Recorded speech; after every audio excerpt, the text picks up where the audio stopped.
Hello and welcome to Second Look, a midweek Bible study of Second Baptist Church here in Hopkinsville, Kentucky. My name is Brother David Tucker. I'm pastor here, and I am grateful that you are joining us as we are going to be digging into Acts chapter 10. There, we're going to wrestle with the question of religion and race. Now, this is a very challenging passage, but God has some very encouraging truths as we take a second look at Acts 10.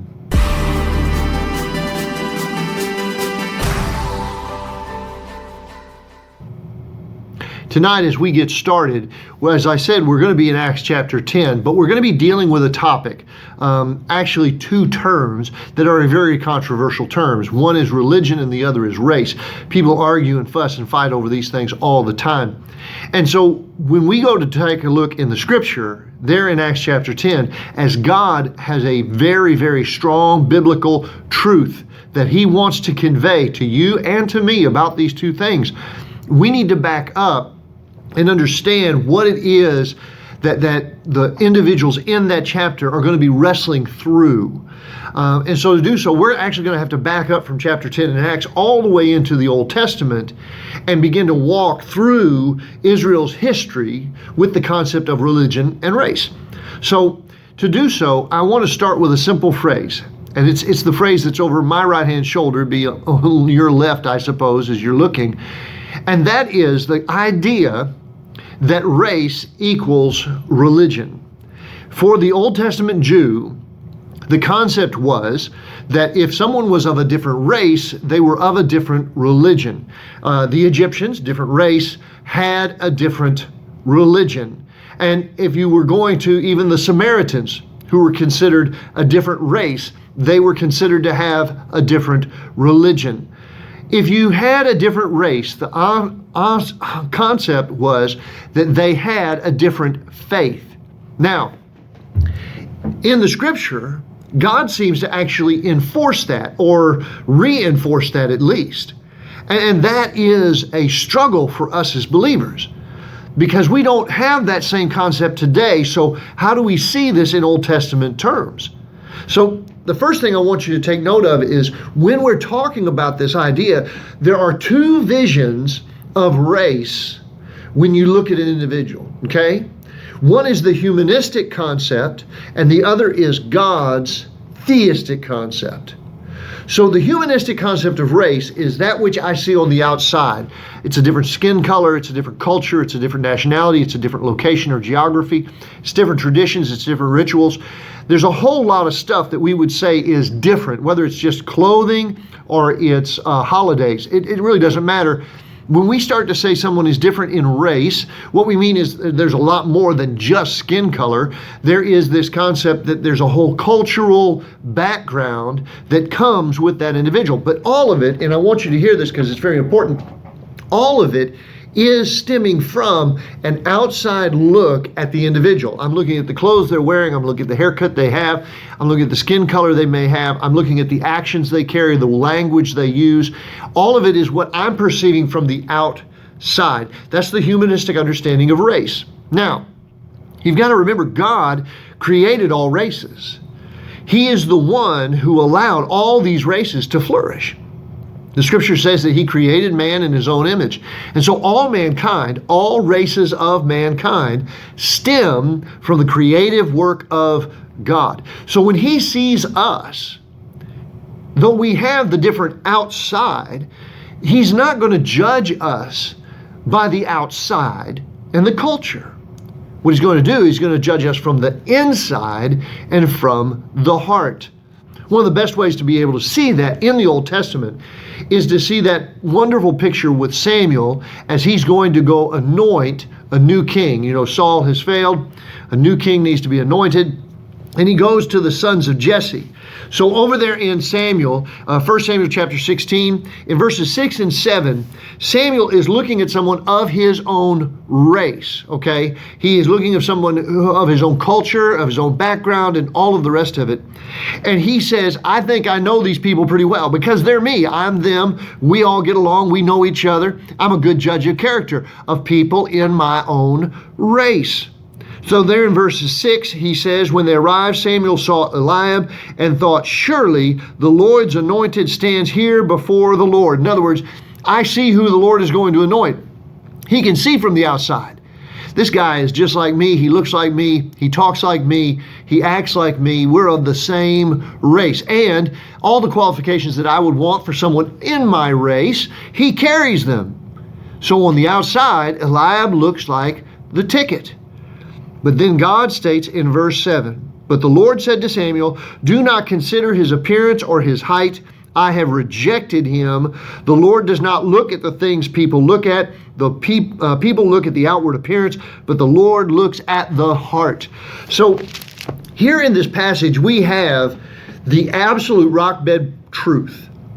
When God looks at us, he sees past the culture, he sees past the clothing, he sees past the skin, and he goes directly to the heart of the individual.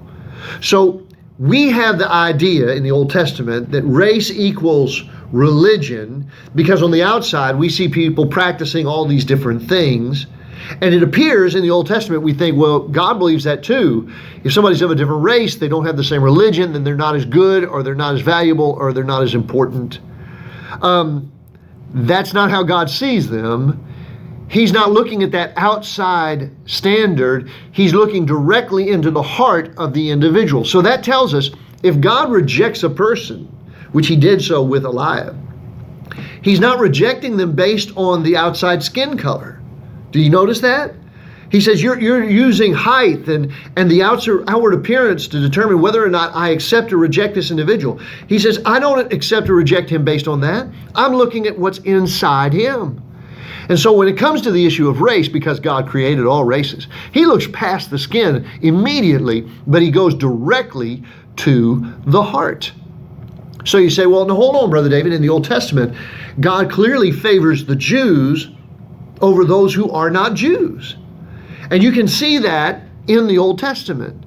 God favors them in battle. He favors them with land. He takes from individuals. He even kills individuals who are not Jewish. And he tells them not to intermarry with those who are not Jewish.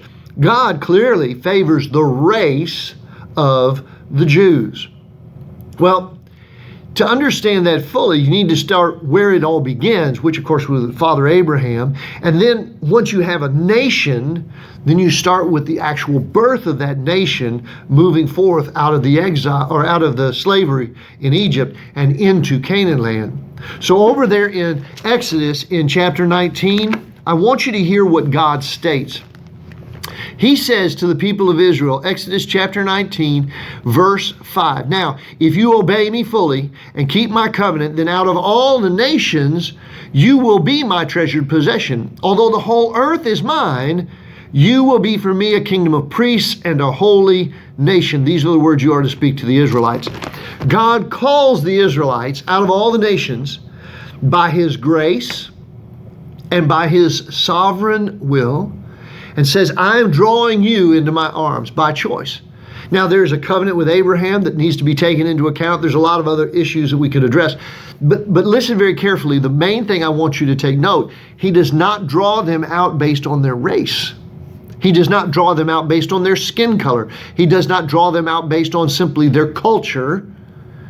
He draws them out based on the call of you have a relationship with me. I want to have a relationship with you. I'm calling you forth.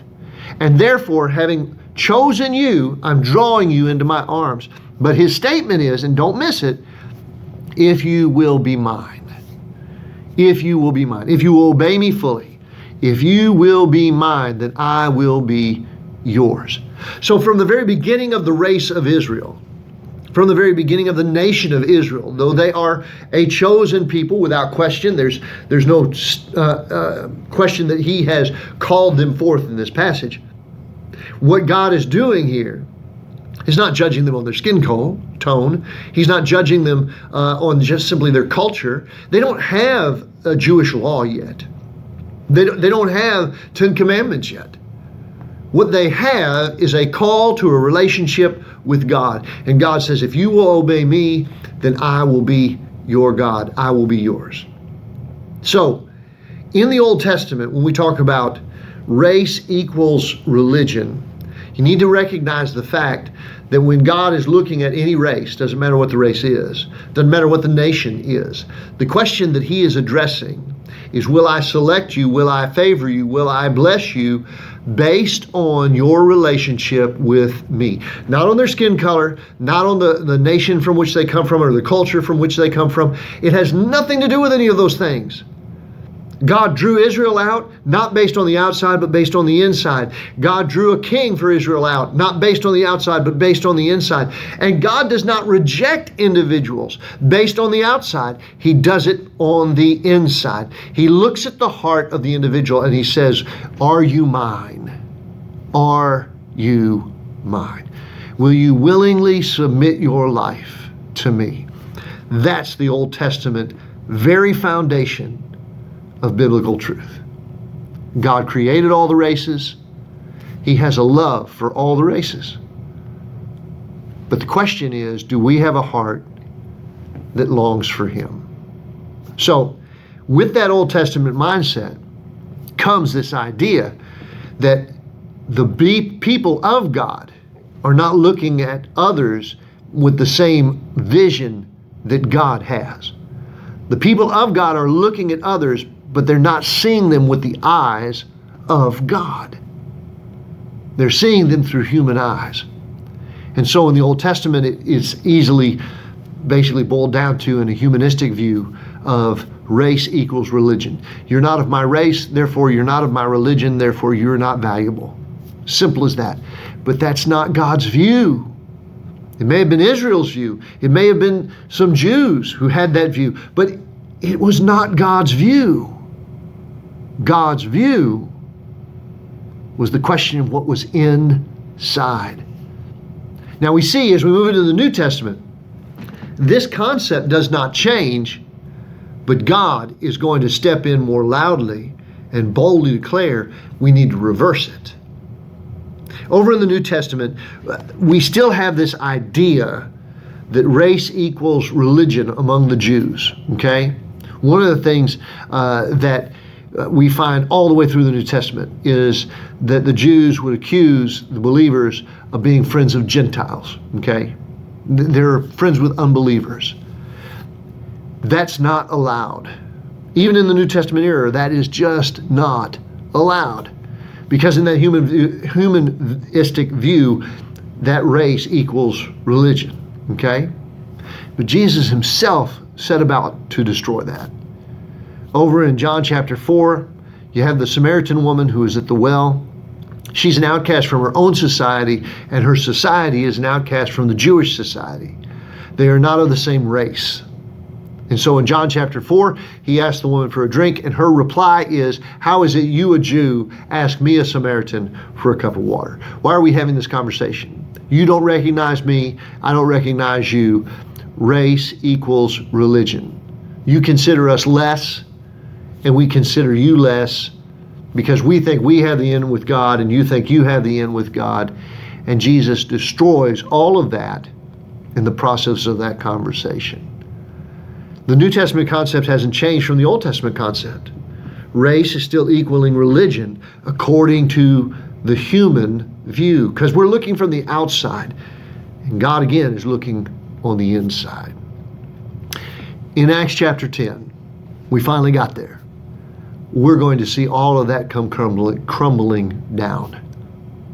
Over in Acts 10, we're going to see a passage where a very, very, I'm going to say pious Jew has to let go of his outside traditions and rituals and his viewpoint of individuals from the outside in and allow God to lead him with a new vision to see people from the inside out.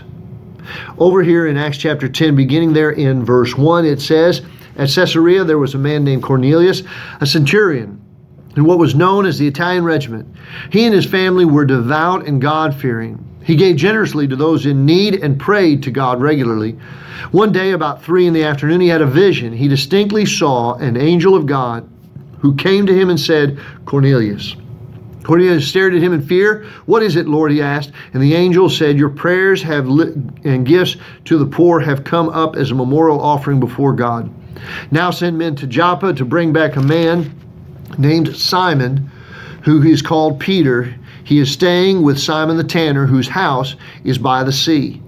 When the angel who had spoke to him had gone, Cornelius called his 2 servants and a devout soldier who was one of his attendants, and he told them everything that had happened, and he sent them to Joppa.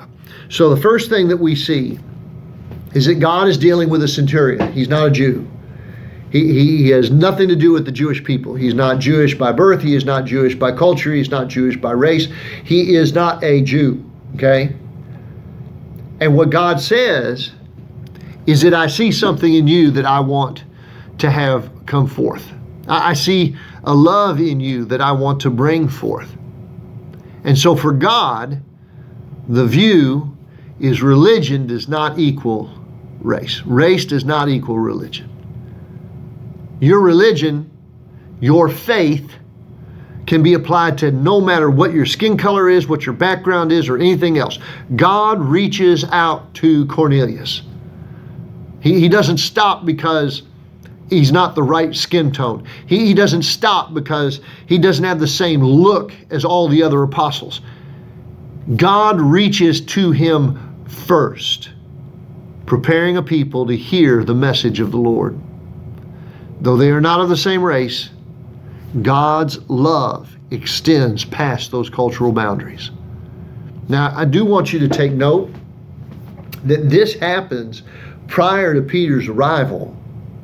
God has already moved, and we've talked about this before over in Acts chapter 1. Remember, we talked about the fact that God prepares a people to hear the message, right?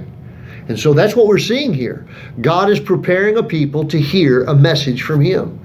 And it doesn't matter to him what the race is. It doesn't matter to him what the skin color is. It doesn't matter to him what the culture is or the geography.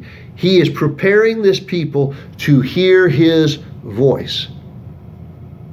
So when you and I look at an individual's race and we use that in any way, shape, or form to determine whether we think they are willing to hear what God has to say, whether we think they are going to be open to what God has to share, well, we have stepped and put ourselves in the middle of a process we have no business in.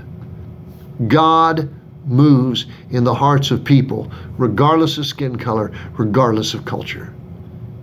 There is no race that is a boundary to the gospel. So here is Cornelius, and he is a people who are being prepared to get a message from God. But now, if you remember, Peter is going to have to be prepared to give the message.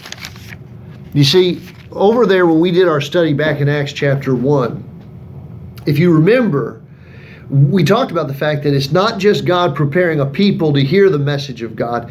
It is God preparing a preacher and his heart to deliver that message. God does all of these things in the process of preparing for this event to unfold. And so before that message can be given to Cornelius, although he's a people ready to hear it, there needs to be a preacher ready to give it. That individual is going to be Peter. Over there in Acts chapter 10, verse 9, it says, about noon the following day, they were on their journey and approaching the city. Peter went up on the roof to pray.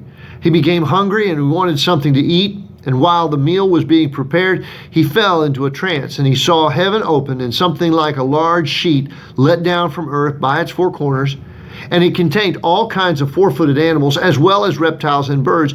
Then a voice told him, "Get up, Peter, kill and eat." "Surely not, Lord," Peter replied. "I have never eaten anything impure or unclean." And the voice spoke to him a second time, "Do not call anything impure that God has made clean." God has made clean. This happened 3 times, and immediately the sheet was taken back to heaven. Now, God gives Peter a vision.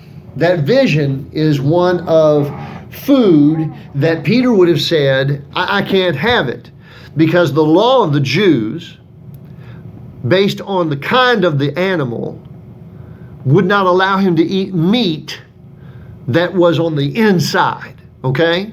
When he says get up, kill, and eat, well, he's not going to eat the feathers. He's going to eat the meat that's on the inside, right? And the dietary laws said you can't have that meat. That which is on the inside there is unclean. That's what the law had said in the Old Testament. But God is giving him these animals. And Peter says, I won't touch him. Why? Because on the outside, they're everything that the law says I'm not allowed to touch. And what God is saying, you don't know what's on the inside, though. I'm the one who delivered them to you. I have made them clean. Yes, on the outside, they may not have the appearance of what you're used to. Yes, on the outside, they may not have the look that you have grown accustomed to. But on the inside, I have prepared them for you. God is looking on the inside. They're clean because he's given them to them. Peter is looking on the outside and saying they're unclean because the law says anything that has that shape, that color, that fur, whatever, I'm not allowed to touch it. So again, here's Peter, just like Samuel, looking on the outside and judging whether or not something is worthy. And God is looking on the inside and determining whether it truly is. And so for you and me, this is important. You see, I don't think that we know how deep the concept of race runs inside of us. Now, I don't want to get into much politics here, but I will say this, for every race of people, race is fine. Racism is sin. And when you and I begin to judge people from the outside, we sin. Doesn't matter who you are. Doesn't matter what color your skin is. When you're judging others based on the outside, you're veering off into a world of sin and evil. It's simple as that. Racism in any form is sin to judge from the outside because you don't know the heart. Only God knows the heart. But here's the thing. Like Peter, with the dietary laws, he had been raised. Every meal he ever ate, every activity he ever engaged, every time a plate or a platter was ever placed down in front of him, it was always from what they called the clean stock, which was on the outside, it fit everything according to the dietary laws of the Jews. On the outside, it fit all of the cookie cutter concepts that they had within their legalistic findings of this is what's allowed and this is what is not. It matched the rules and the regs. And so he had grown up with this. Think about it. Every meal, every day, Peter is eating from the clean side of the plate, and he's never touching that which is on the unclean side. Now, God comes to him and he says, but these are clean too. Peter can't wrap his head around it. God, you can't make that clean because it has always been unclean.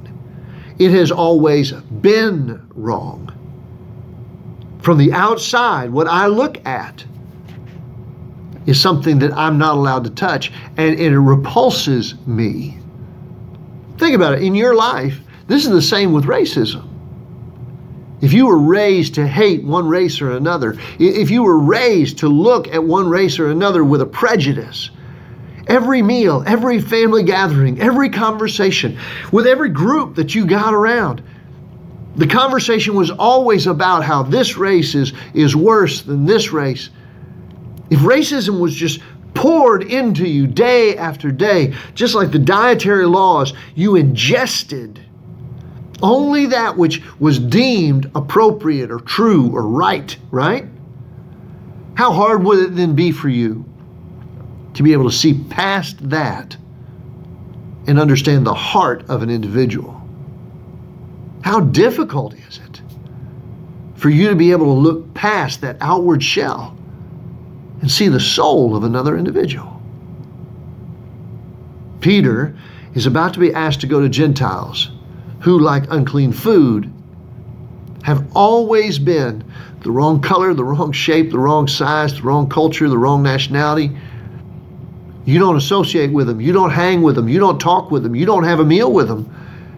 You only stay with us. This is clean and that is unclean. And so from the outside, everybody that he is about to go meet does not fit the mold that he's been taught since he was a child. How hard is that? I would say this is a point of revolution in the church. Peter hears this vision, sees this vision, and God has a message in the vision. Listen to it again. Do not call anything impure that God has made clean. God judges the heart. We judge the outside.